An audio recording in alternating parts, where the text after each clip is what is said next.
नमस्कार दोस्तों, आप सभी का स्वागत है आज के विचार में। तो आज 11 नवंबर, तो आज का मुख्य विचार है कि देशों के बीच में युद्ध लड़ाई के दो ही कारण होते हैं। पहला, आर्थिक संसाधन पर कब्जा करना, और दूसरा, किसी देश दूसरे देश के ऊपर अपनी चौधर कायम करना। तो ये था आज का मुख्य विचार। और अब बात करते हैं 11 नवंबर के साथ जुड़ी हुई विशेष ऐतिहासिक घटनाओं के बारे में। तो अभी तक आपने चैनल को सब्सक्राइब नहीं किया तो चैनल को सब्सक्राइब जरूर कर ले, ताकि हर दिन आने वाली नई जानकारी, महत्वपूर्ण जानकारी आप तक पहुंचती रहे। तो 11 नवंबर 1888 को मौलाना अब्दुल कलाम आज़ाद का जन्म हुआ। 11 नवंबर 1918 को पहली विश्व जंग की पहली विश्व जंग हुई थी, उसके खत्म होने पर 11:11 और 11 सेकंड के ऊपर थे हस्ताक्षर किए गए। 11 नवंबर 1925 को भौतिक विज्ञानी रॉबर्ट ए मिलियन की ओर से कॉस्मिक किरणों का अनुसंधान करने का ऐलान किया गया। 11 नवंबर 1948 को मोहम्मद अली जिन्ना की टीबी की बीमारी के कारण मृत्यु हुई। 11 नवंबर 2004 को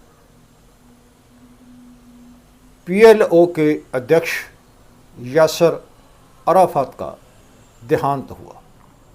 तो ये थी 11 नवंबर के साथ जुड़ी हुई विशेष घटनाओं के बारे में जानकारी। तो अब बात करते हैं दुनिया का, विश्व का, संसार का पहला विश्व युद्ध 1914 से 1918 तक चला। तो इस युद्ध में, इस जंग में दुनिया के सभी बड़े बड़े जो देश थे, वो सभी बड़े देश इसमें शामिल थे। तो इसके अंदर इसमें दो सैन्य गुट जो थे वो शामिल थे, और जिसमें लगभग 7 करोड़ सैन्य सिपाही जुटाए गए। और ये दुनिया के सबसे बड़े युद्ध में से एक है जो आज तक हुए हैं। तो इसमें 1 करोड़ लोग जो थे इस विश्व युद्ध में वो मारे गए थे।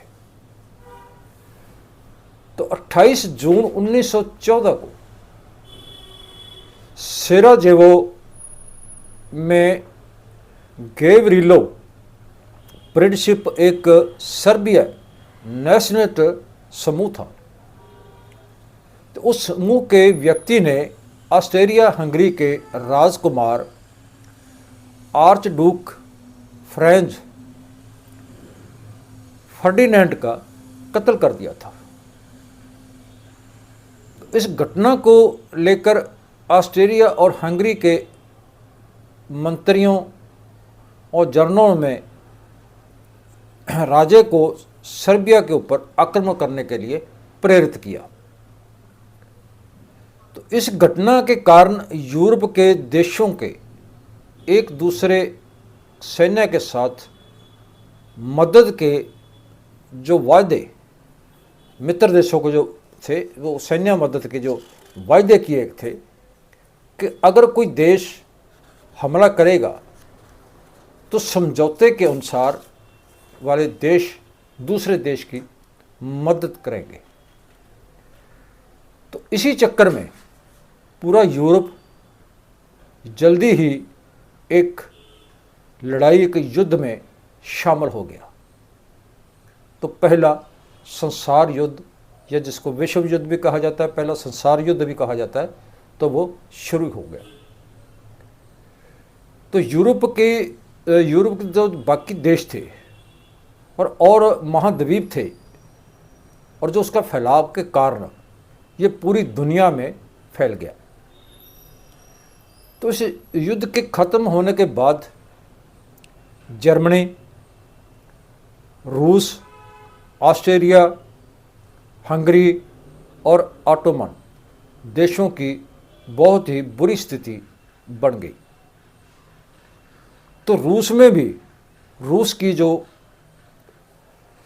राजाशाही थी, राजा था और राजाशाही वो इसकी ख़त्म हो गई और सोवियत यूनियन बनाई गई। तो यूरोप में एक बहुत से नए देश बन गए और कई जो थे पुराने देश खत्म हो गए उस विश्व युद्ध के कारण।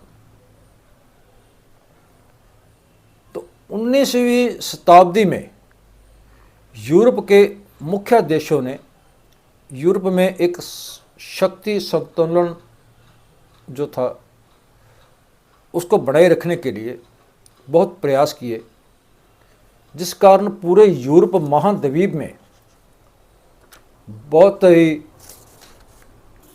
जो अस्पष्ट सियासी और सैन्य गठबंधन बन गए। तो पहला जो गठबंधन 1819 में जर्मन की राजशाही और ऑस्ट्रिया हंगरी के बीच में हुआ। तो इटली ने भी जर्मन और ऑस्ट्रिया हंगरी के साथ समझौता किया। तो 1892 को फ्रांस और रूस ने फ्रांको रूसी एक गठबंधन बनाया। तो उसके बाद 1907 में ब्रिटिश राजशाही भी फ्रांस और रूस के साथ मिल गई। तो 1908 और 1913 के बीच यूरोप का जो सैन्य के ऊपर जो खर्चा था वो 50% बढ़ गया। तो 1909 में ऑस्ट्रिया, हंगरी, ऑटोमन के राजाशाही और बोस्निया हर्ज़गोविना के जो भाग थे उनके ऊपर कब्जा कर लिया। इस कारण रूस और सर्बिया का जो राज था, राजाशाही थी, वो नाराज हो गए, क्योंकि इस भाग में बहुत से जो स्वालिक सर्बियन लोग रहते थे, जिसको रूस और सर्बिया अपना भाग समझते थे। और 1913 को बाल्कन लीग के ऑटोमन के राजाशाही के बीच में पहली बाल्कन लड़ाई शुरू हो गई। तो इस लड़ाई के बाद हुए एक समझौते में ऑटोमन के देश को काटकर अल्बानिया देश बनाया गया। उस देश को काटकर उसमें से अल्बानिया देश बनाया गया और ऑटोमन को और काटकर बल्गारिया, सर्बिया और ग्रीस को बड़ा किया गया।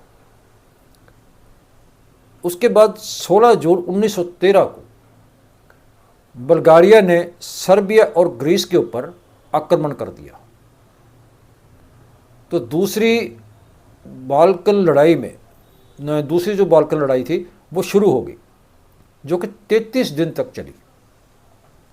तो लड़ाई के बाद बल्गारिया का मैसेडोनिया का जो भाग था वो सर्बिया के पास चला गया और इस कारण इस क्षेत्र में और भी ज़्यादा अशांति फैल गई।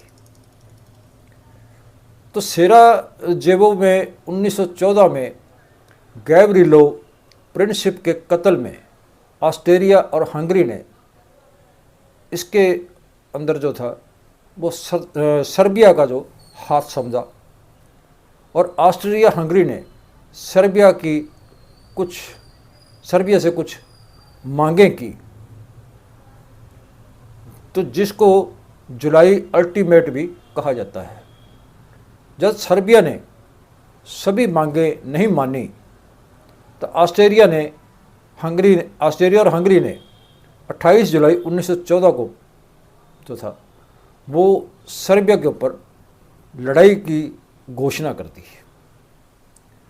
तो एक दिन बाद रूस की जो राजशाही थी ने भी इस लड़ाई में की घोषणा कर दी। रूस नहीं चाहता था कि ऑस्ट्रिया और हंगरी जो इसका बाल्कन क्षेत्र का प्रभाव जो है वो खत्म करे। तो जर्मनी भी 30 जुलाई 1914 को इस जंग में शामिल हो गया। तो उसके साथ ही फ्रांस भी इस जंग में शामिल हो गया, क्योंकि वो जर्मनी और फ्रांको पर्शियन जंग में वो उसके हार का बदला लेना चाहता था। तो आखिर में ये जंग 11 नवंबर 1918 को अलग अलग देशों की ओर से किए गए एक समझौते के कारण वो खत्म हुई, जो विश्व जंग थी। तो ये था पहली विश्व जंग के बारे में। अब बात करते हैं यासर अराफात। तो यासर अराफात का पूरा नाम मोहम्मद अब्दुल रहमान अब्दुल रऊफ अराफात अल कुदा अल हुसैनी था। तो जिसका जन्म 4 अगस्त 1919 को हुआ था। तो यासर अराफात फ़लस्तीन नेता और फ़लस्तीन संगठन के अध्यक्ष थे। तो वो एक ऐसे नेता थे, एक ऐसे अध्यक्ष थे और एक ऐसे व्यक्ति थे जिसको बिना किसी देश के नेतृत्व करने के बावजूद भी यूएनओ में भाषण देने के लिए बुलाया गया था। तो यासर अराफात जो थे वो, तो उसके नेतृत्व में उसके संगठन फ़लस्तीन मोर्चे ने शांति की जगह संघर्ष को प्राथमिकता दी और उसका लक्ष्य हमेशा इजराइल रहा। तो अचानक 1988 को अराफात में एक परिवर्तन आया और वो शांति का दूत नजर आने लगा। उसके बाद वो शांति का एक दूत नजर आया। तो उसको शांति नोबल जो पुरस्कार के साथ भी सम्मानित किया गया। तो नेहरू गांधी परिवार के साथ निकटता, उसकी काफ़ी निकटता थी। तो उसने 1991 की जो चुनाव था भारत का दौरान, उस चुनाव के दौरान तो प्रधानमंत्री राजीव गांधी को उसके ऊपर होने वाले जो हमले के प्रति भी उन्होंने उनको चौकस किया था। तो अराफात की मृत्यु 11 नवंबर 2004 को हुई थी। कुछ समय बाद अराफात की मौत को लेकर इजराइल के ऊपर अराफात को जहर देने का दोष लगने लगा। तो ये सवाल था कि मौत जो अचानक है या इसको जहर देने के साथ हुई है। तो फिर उसकी लाश को जो था वो कब्र में से निकाला गया। यासर अराफात की लाश को कब्र में से निकाला गया। कब्र में से निकालने के बाद उसकी जो लाश का था उसको निकाल के स्विट्जरलैंड में विज्ञानियों ने वहाँ उसका पोस्टमार्टम किया और वहाँ बताया उन विज्ञानियों ने कि उसके शरीर में रेडियोधर्मी पोलोनियम 200 मिला है, जो कि अब तक भी लोगों के लिए ये एक पहेली बना हुआ है। यासर अराफात की मौत कैसे हुई। तो ये आज का विचार, और उसके बारे में जानकारी कैसी लगी, अच्छी लगी, ज़्यादा लाइक शेयर करना, कमेंट करके अपने विचार जरूर देना। कल फिर मिलते हैं एक ऐसे ही नए विचार के साथ, तब तक नमस्कार।